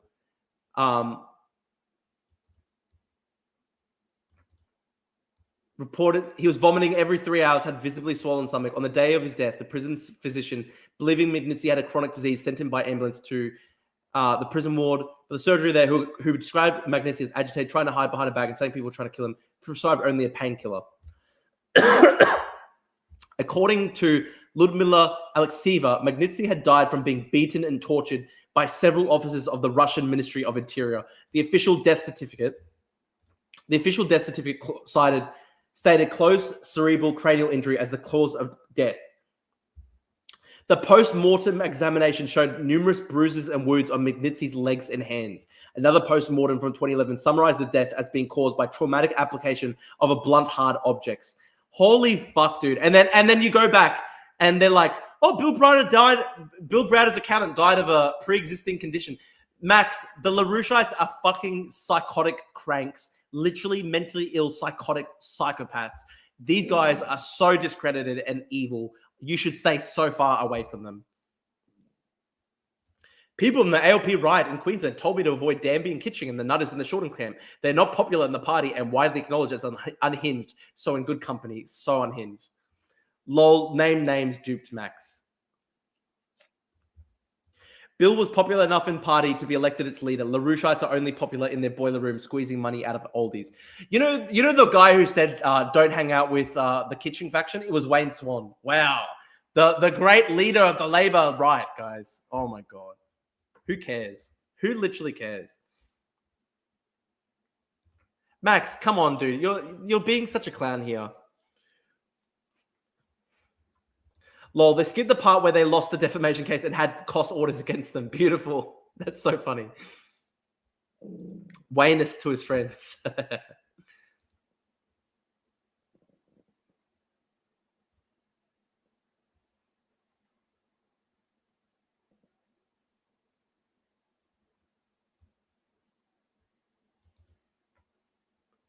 Wayne Swan, one of many. Yeah. Hey, Max, didn't you get kicked? Max, you can't pretend that you're like a Labor Party insider in Queensland when you like literally had to leave the party, dude.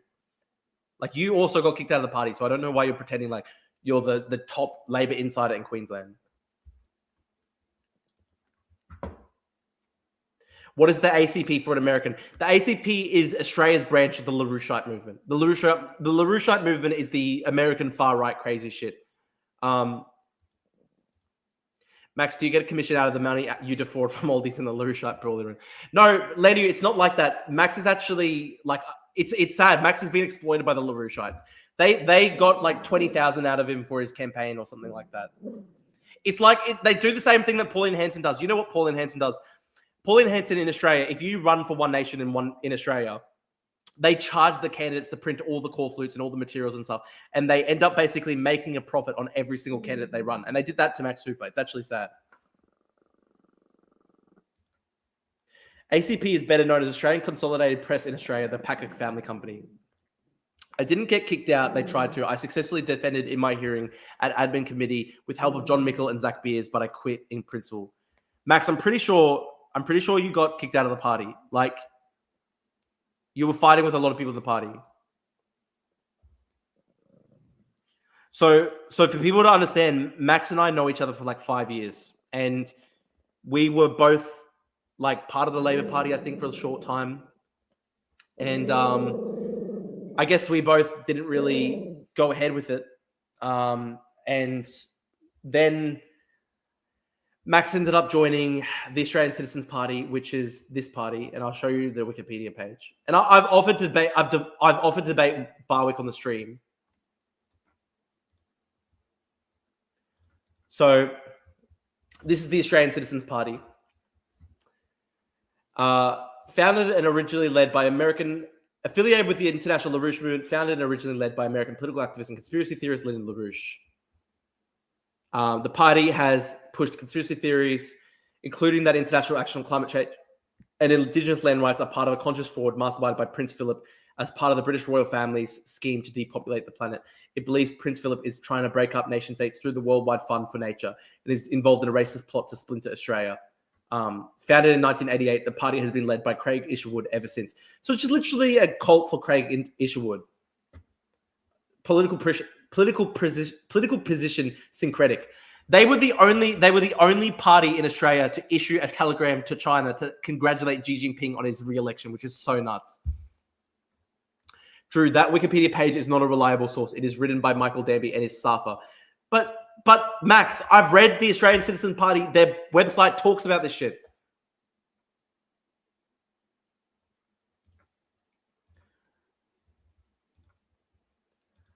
So, okay, like Max is saying, oh, this is literally all bullshit from Wikipedia. Okay, let's look up Prince Philip. Hang on.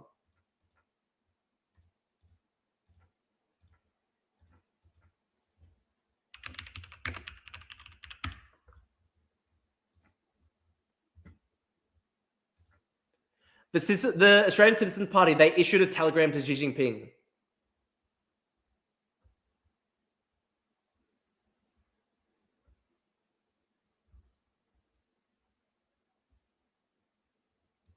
Okay, 2019. Stop the British Crown plot to crush Australia's unions.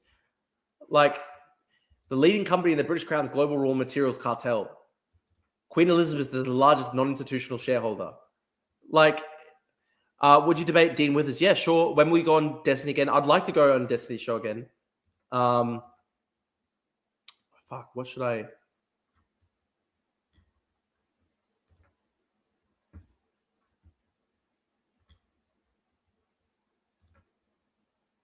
Their publications. Yeah, this is a good one. Okay.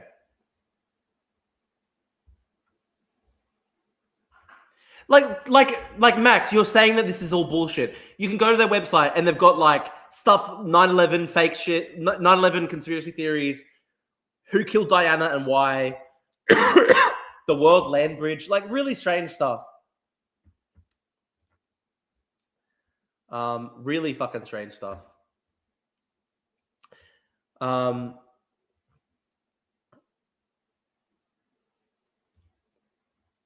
I don't know. I think they say that like the Queen Elizabeth was behind 9/11, which is I don't even understand.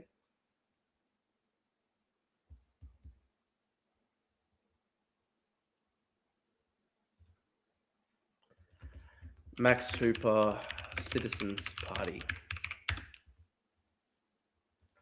So this is Max. And we can discuss. We'll discuss on the stream. We'll do one this week. I feel bad for Max because I think he was taken advantage of by these people. They've literally got a Chinese translated section on their website. It's so funny. Oh, fuck.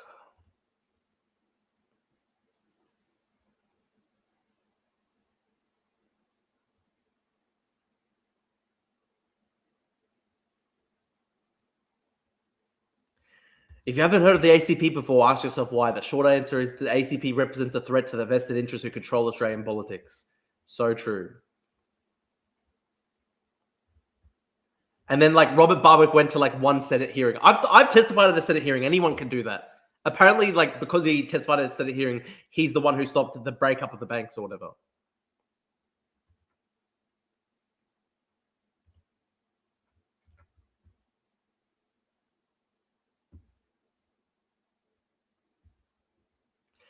They campaign a lot on like a National People's Bank and stuff like that, which I mean I'm not necessarily like against, but it just part of like the very eccentric theories and stuff like that.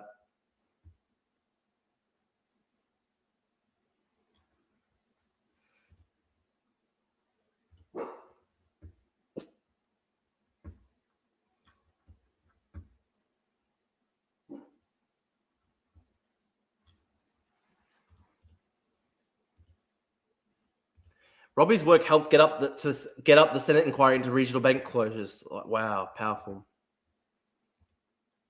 Dude, like, it wasn't Robbie Barwick who did that. It was like fucking Bob Catter. Like, there's literally Nats. There's people like Bob Catter who've been talking about that for so long. LaRouche also wanted people, HIV, to be quarantined, unconvinced it was spread by sex. I think they wanted all Africa sealed off too, at a pretty lunatic stage. Literally look at the LaRouche Wikipedia page. Look at the crazy shit LaRouche has said. Controversy.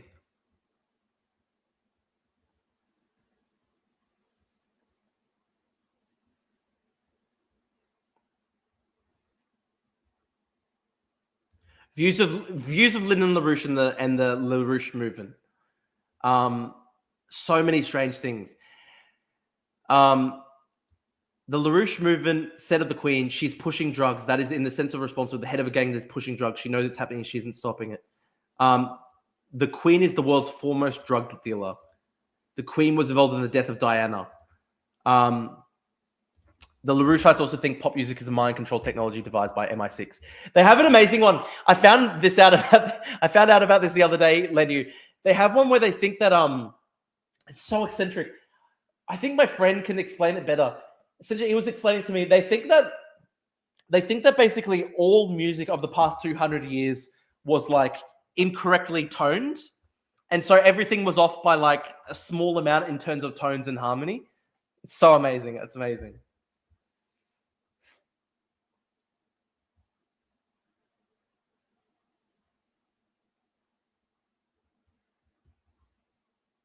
Yeah, this is their stuff on AIDS. When AIDS was first recognized, LaRouche activists were convinced this was the pandemic LaRouche warned about. LaRouche warned his followers that HIV could be transferred by casual contact. AIDS became a key plank in LaRouche's platform. His slogan was "Spread panic, not AIDS." Holy fuck, that's so unhinged. LaRouche's followers created Prevent AIDS Now Initiative Committee, Panic. Holy fuck, that's so unhinged. Which sponsored California Proposition 64, the LaRouche Initiative. So there must be universal testing and mandatory quarantining of HIV carriers. 20 to 30 million out of 100 million people in Central Africa have AIDS. Holy fuck, this is so unhinged. They're not satirists, they believe this shit. LaRouche purchased a national TV spot during his 88 presidential campaign in which he summarized his views and proposals with respect to AIDS. He said most statements about AIDS spread were an outright lie, and that talk of safe sex was just propaganda put out by the government to avoid spending the money required to address the crisis. Told parents that the blood of your own children will be on your hands if you allow this child with AIDS into your school. Shouted at opponents, he has AIDS, he has AIDS. That's so evil, man. The AIDS disinformation of the LaRouche movement occurred during the Soviet Operation Infection propaganda campaign. According to researcher Douglas Selvage, a cycle of misinformation and disinformation arose between US-based conspiracy theorists, especially Lyndon LaRouche and his followers, and authors and publications espousing Moscow's preferred theses regarding AIDS.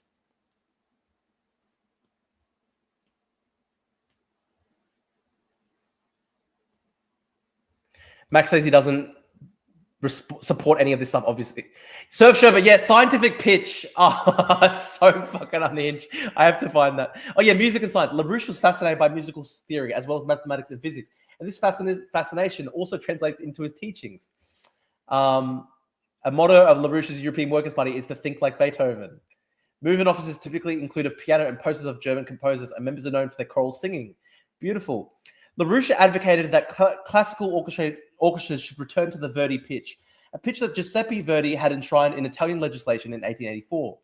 Orchestra's pitches have risen since the 18th century because the high pitch produces a more brilliant orchestral sound, while imposing an additional strain on singers' voices. Verdi succeeded in 1884 in having legislation passed in Italy that fixed the reference pitch for A at 434 Hz, but in 1938 the international standard was raised to 448 Hz.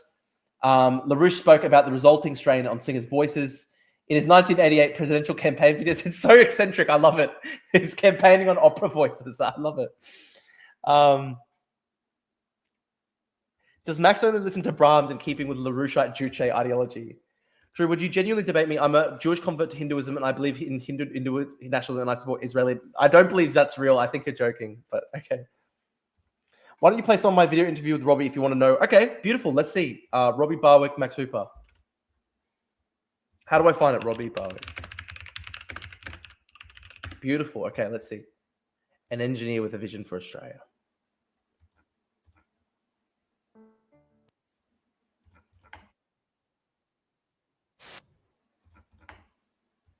Okay, got it. Let's watch some of it.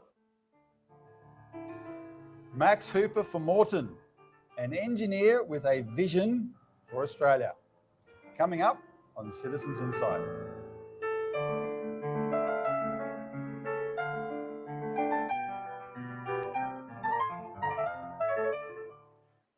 Welcome to Citizens Insight, the Citizens Party's interview series on matters of national and international importance. And because it's an election year, 2025 federal election coming up, our interview series on leading Citizens Party candidates for this election. And my guest today is the one and only Max Hooper, our candidate for Morton in Queensland. Welcome, Max. Thanks, Robbie. Great to be here. Great to have you. So I knew Max 5 years ago. We were in the Labor Party together. He went down this route. We've been talking about doing this for a long time. Yeah. You're a man of ideas, and you've been wanting to get the ideas out there, and now we've got an election campaign, and it's the perfect time to do it. What better opportunity? Exactly. All right, Max. Well, we're going I've had gay orgies that are less gay than Will Stancil. Landu, that music is Brahms performed on a Casio organ. to try and keep this below an hour. I always say that. Let's see how we go. But so let's get straight into it. Let's introduce yourself first with your background, and also tell us a bit about your political experience. Thanks, Robbie. So How old my is Max? background is, I'm actually not a professional politician, so I've never run for before. This is my first time. Which is why we headhunted you. Yes. The professionals are the disasters, mate. They are, yeah. I've had a bit of experience with them. So my background, I'm actually an engineer, like a civil engineer. So my interest in politics doesn't really come from playing the political games. I was never in student politics or anything like that. They used to come into our lecture rooms during the... Robbie's 49 and he joined the LaRouche movement when he was like 19 and he's literally never been outside the LaRouche movement. He met his wife through the movement. He's only ever worked inside the movement. It's pretty scary as a cold. elections with engineers. None of the engineers tended to be politicians. Right. So we just used to sort of think, oh, here we go. Yeah. My interest in politics really came from my interest in infrastructure. And I think that Australia's lacks a good infrastructure vision. And that's what really got me into politics. I've actually come through another party. So I actually was. You can name and shame them. I was a member of the Australian Labor Party. Generally, See, Labor, this is the state of Labor. When you lose a quality guy like this, that tells you everything you know about Labor Party. Yeah. So what got me into politics was in our local electorate of Morton. I lived near a very dangerous level crossing. Right. And Labor politicians of various stripes for many years, going back as long as 1974, had been talking about removing this level crossing. Right. It's still not done, by the way. So the state government came in 2015 and said, our number one priority is going to be to remove the Coopers Plains level crossing. And 4 years later, 2019, federal election, they said, if you really want this level crossing removed, you've got to support your Labor candidate. So I said, right, I've got to get in there. This needs to get done. I'm going to join the Labor Party. Right. So that's what got me into politics. It was quite frustrating, actually, because it's still not fixed 6 years later. Has Max left all his assets to the LaRouche Barwick Foundation? I hope he hasn't. So what I really got when I joined the Labor Party was a bit of an insight into why things don't happen in this country. And it's just a lot of talking. It's these projects are raised as kind of, I guess, catalyst to try to get people to join the party rather than just get on with the job. Because they can talk a good game for elections. And we're seeing it now. Suddenly Albanese has been in government for 3 years, has all these promises, elect me, re-elect me, and I'll do this. And you think, well, you're making everything sound so important. Why haven't you already done it? Yeah, well, I just got involved because I said, this needs to get done. And if I, as a local resident... Yeah, Max is an intelligent guy. I just feel bad for him because I feel like he's been taken advantage of by these really evil people. If I can help them get elected, it'll get done. They did get elected. Eventually, they didn't win that election. That was the Bill Shorten election. But it's still not done. And it's basically, I got a really good insight into the way the major parties politicize infrastructure. They argue about it. They argue between Labor and Liberal. Yep. They have their pet projects. And then you've got state, federal, and council. And it just becomes a political football. And unfortunately, it makes you pretty cynical. No doubt. But well, you just made me a bit more cynical because a couple of years ago, you drove me around your electorate and showed me this level crossing, and it's still not built. And I think just a quick diversion here. On that drive, we were talking about the contrast with Victoria because this might be some challenging for some of the viewers, but I did try and explain to people for a long time who couldn't understand. And he says, you're on a podcast talking about politics announcing the ALP because it's full of people who talk endlessly about politics. Why Dan Andrews kept getting elected. The Dan Andrews you see, who you think is a real obnoxious person, a tyrant, the tyrant Dan Andrews, that's not the whole picture because he did something that's quite unusual in Australian politics in terms of the last few decades. He promised to fix level crossings, and he did it. over-delivered. And he did it. Right? And everyone knows, like, this was a big now. People would say, yeah, but Victoria's got so much debt, etc., from all these infrastructure projects. That's a separate thing, and the Citizens Party would have dealt with that separately. But it was unusual to finally see someone go and deliver on infrastructure. And I think that's why the Australian people, the Victorian people, cut him so much slack when he was also locking us up for the longest lockdowns, etc. Yes. Those things made a difference. Because what you're describing is much more normal for Australian politics. Yeah, the actual idea of actually following through. Yeah. And that's why, like I know the residents of Cooper's Plains pretty well. That's my suburb, and Yeah. they're all very cynical now. They're like, this is never going to happen. Like, I actually think it is going to happen now. I think the shops are about to be evicted in March, and they're about to start construction. And I mean, you'd be a cynical person, but you could say that might be because there's an election in the month after. Yeah, of course, of course. But it probably is going to happen eventually. But this is 10 years down the track. And No, it's poor. Queensland announced a program of level crossing removals in 2015. We're now in 2025. They're out of office. Level crossings are the issue that motivates me, gets my blood pumping. Haven't actually finished one yet. And I think the number in Victoria, you could correct me, but I think it's about 60 odd, isn't it? Over 60. Right. So I mean, And anyway, I'm not trying to tell people to like Ann Andrews, but every Melbourneian acknowledges every single level crossing removal made an enormous difference. yeah. And I guess the point I'd make is that it's not about, most people aren't into politics, right? No. It turns them off. And what they are into is if leadership. So if someone comes in and says they're going to, LaRouche found his second wife through one of his Schiller Institutes in Germany. She was 29. He was 54. Bizarre call. And he moved to Germany to escape like the FBI because he was just like participating in like just massive tax fraud. do something and they deliver it, then you got to take your hat off to them. Yeah. Look, Max is a smart guy. I know he's a smart guy. I think he's been taken advantage of by a really evil cult, like a grifter cult. Well, speaking of leadership, why did you decide to run for the Citizens Party? Right. Okay. So I did have quite a few issues with the Labor Party. My frustration did build up. I do remember being a young uni student about 2001. It was around about the time September 11, and there was the Iraq War and it built up to that. Used to be called the Citizens Electoral Council, and I remember I didn't know who they were. I was like, who are these people? And I think a lot of, I'm now trying to run for election, and I have to start off with the first thing is, have you heard of us? You've got to break that first barrier. But I remember getting a leaflet documentation, and it was all about the history of banking and great infrastructure projects and vision for the country, and a principled opposition to the Iraq War. And I was like, I don't know who these guys are. Like with the Citizens Electoral Council, I thought they might have been part of the Electoral Commission, like not actually a party, but they might have been like a government department, Informing the public. Yeah, it was very, very well researched, and I always had that kind of old Labor bent, and a lot of it I agreed with. And I actually went on from that point to know they were a party, and I think it was about, I was already pretty much ready to throw my lot in with Labor. It was a bad experience, and we won't go down into the weeds there. But I think I saw you I watch a lot of YouTube and get a lot of news, and I think I saw you do an interview with Martin North on DFA. Oh yeah. And just the passion you had, and the research that went into it. And then I put the two and two together. I go, these are those people, and I was like, Okay. I said, we need people like that. Like we need people like Robbie elected to Parliament, because I was like, this guy's talking a lot of sense. And then I'm putting it on two downloaded times the, speed. Infrastructure blueprint for the nation. Oh, yeah, Used to work with Lance Endersby, who That's Lance Endersby. Yep. talked about a national. Yeah, look, LaRouche, a vision for the next 50 years. Like Max is pretending that this has nothing to do with LaRouche. It is a LaRouche movement. LaRouche, a vision for the next 50 years. I think I talked about our opportunities with Southeast Asia opening up new markets, infrastructure to get our products to the market. Our prosperity was going to be linked to trade. He had a full infrastructure plan with rail and hydropower to back that up. And I thought, I thought that's pretty good. I was in infrastructure politics because of infrastructure. But these guys are pretty good to me. So If viewers are interested in what you just had to say, then you can contact the party and ask for this information, because it is there available. Professor Endersby, I got to talk to him in the mid-90s, the first time I spoke to him, and he said something that blew me away, because he's a retired man by that time. But he said that he assessed his investments based on which countries had the fastest rising consumption of electricity. yeah, that's That's true. how he measured growth. Yeah, I remember, Physical growth. I watched his talk, and it's actually true. Like you can graph GDP and you can graph energy consumption. And I think really we've lost the plot here in Australia. Like I think we're really a managed decline. Like it's unfortunate, but that's what the ring proposal would cost $450 trillion. Is that the idea? Like they want to do a ring around the entire Earth or something like that? main political class seems to be. Like all the talk is about we've got to shrink our footprint, we've got to shrink down. That's not true. Like I mean, we need clean energy. We definitely need clean energy. Like we don't want to be polluting the environment. But our quality of life is linked to hard things like infrastructure, energy, and so we need a real plan for that, basically. No, exactly. Well, in a little bit, we'll talk a bit more about that, because you've got some good ideas. But before we do, so you're running for the seat of Moreton in Brisbane. So tell us what your electorate looks like. Okay, so Moreton's I'm pretty biased, Robbie, because I live there. Right. So Moreton's a great electorate. I think it's a real powerhouse of Brisbane. So on the western side of Moreton, you've got the Archfield Airport aerodrome, and you've got it's called the Golden Triangle of industrial land. So my family, I've lived in Moreton for about 13, 14 years, but I built a house there. But my family history goes back. My grandfather actually shipped out to Papua New Guinea from Archfield Airfield, and then he raised family like my mother and my uncle in veterans housing there. So on the western part of Moreton, you've got Archfield Aerodrome. On the eastern side, you've got the Southeast Freeway. You've got a heavy rail line right through the middle. You've got the Acacia Ridge intermodal, which is a really critical freight facility. And then you've got Sunnybank. You've got a very large Chinese population. Moreton's actually I think it is the most multicultural electorate in Queensland. Right. So just there's such a rich tapestry of people that have really contributed to Moreton. Like right in the heart of Moreton, you've got Sunnybank. You've got a place called Market Square. People who live in Moreton will know it really well. Yeah. You can go any time of the night and get any cuisine. I actually like Market Square. Beautiful place. I love getting beautiful cuisine from Market Square. Any part of Asia you want in the world. Right. And then you've got Mount Gravatt Garden City, which was originally going to be a southern hub for the city. And now you've got like lots of different kind of groups popping up, and it's a rich tapestry of socially and ethnically. I think it's almost got 50% of people that speak English as a second language. Right. I can't remember the stats, but that is high. Right. So for Moreton, I think with the right policies and the right government, Moreton would be just an absolute booming place for small business. You've got the restaurant sector, you've got real estate investment, and then you've also got the industrial, the warehousing, and the freight.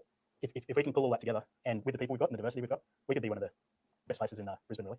Yeah. Well, just outline for us then, in terms of your electorate of Moreton, the importance of infrastructure policy. Okay. Yeah. So, one of the big, so infrastructure comes into play quite a lot, and probably the single biggest thing that I sort of took a focus on was inland rail.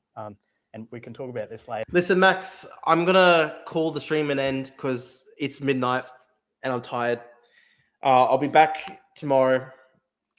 We'll do a debate this week, Max. I'm keen to do the debate. We will do it. I'll message you. We've got each other's personal details, so we'll message each other and we'll organize it. I'm happy to do it. And we'll do it respectfully. But anyway, thank you guys. God bless you all. Stay humble. Fortress of Righteousness is rising. Thank you guys. Drew Pavler Show, episode 77, signing off. Thank you. See you tomorrow.